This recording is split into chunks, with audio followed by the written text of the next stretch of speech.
국민의힘이 김용태 비상대책위원장의 거취와 개혁안, 전당대회 일정 등을 놓고 9일 장장 5시간 넘는 의원총회를 벌였지만 끝내 결론을 내리지 못했다. 당내 개파간 입장차만 재확인하면서 향후 당 지도체제와 개혁 방향을 둘러싼 논란은 당분간 계속될 전망이다. 이날 의원총회는 비공개로 진행됐다. 회의에서는 김 위원장이 전날 발표한 9월 초 전당대회 개최 탄핵 반대 당론 무효와 공천제도 개편 등 당 개혁안과 관련해 찬반 격론이 오갔다. 회의에서는 윤석열 대통령 핵심 지지층인 이른바 친윤계 의원들이 김 위원장의 개혁안을 강하게 비판했다.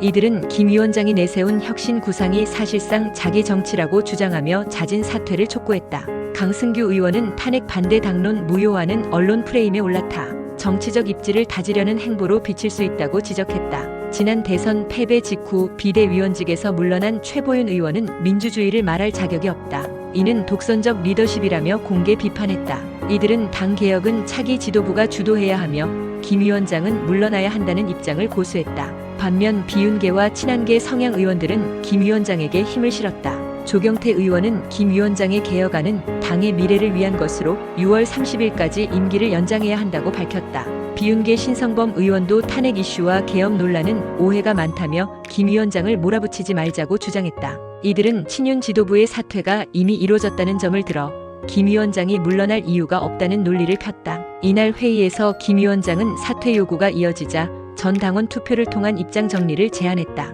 내년 지방선거를 치를 체제, 당대표 선출 때 비대위 체제와 자신의 개혁안에 대한 신임 여부를 당원들에게 직접 묻자는 것이다.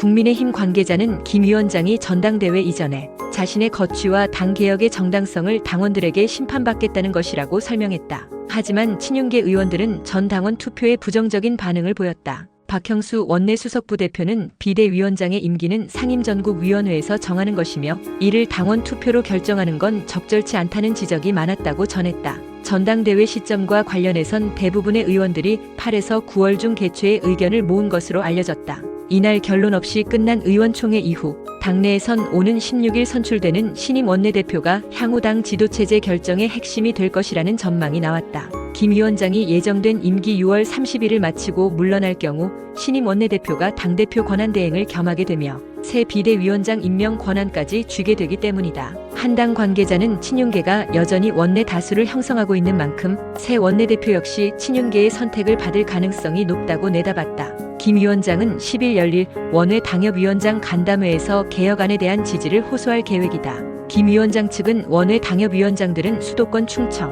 호남 출신이 많아 개혁 성향이 강하다며 당내 원내 중심의 반발에 균형을 맞출 수 있을 것이라고 기대했다. 국민의힘은 추후 의원총회를 다시 열고 논의를 이어갈 방침이다. 차기 전당대회를 앞두고 당 지도체제와 김 위원장의 거취를 둘러싼 당내 긴장은 한동안 계속될 것으로 보인다.